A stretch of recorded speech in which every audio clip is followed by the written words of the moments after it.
Okay, bago ko i-vlog 'to, magpapasalamat muna ako kay Attorney Anselmo Daport, 'no, dahil, siya yung nagbigay opportunity para mai-vlog ko 'to, 'no, kasi dun sa mga hindi naka-subscribe sa kanya. Pero magandang i-vlog. Thank you kay, Attorney Anselmo. Okay. So, notice of appeal at saka petition for review. So, basically, same meaning yan. Magre-request ka sa higher court na reviewin o i-overturn o baliktarin yung desisyon ng lower court. Yun ang ibig sabihin. So, dito sa Pilipinas, pagka sinabi mong notice to review, okay? Notice to review. From Metropolitan Trial Court to the Regional Trial Court, or from Regional Trial Court to CA. Diba?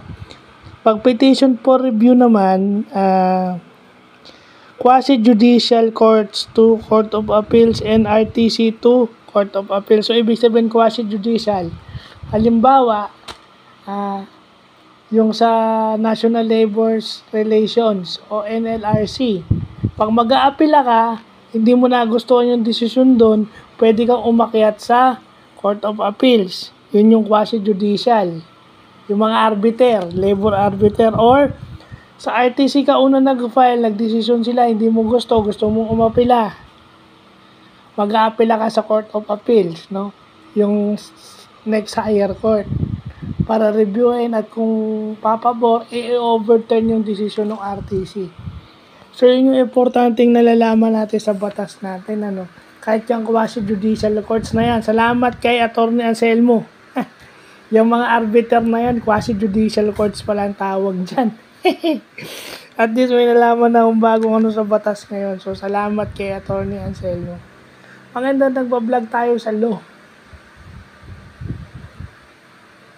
Maganda nagbablog tayo sa law kasi nga, butit may alam tayo dyan. Kasama sa buhay yan, parang math.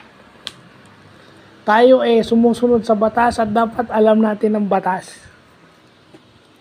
So, yun yung importanteng nalalaman natin. So, yun lang po.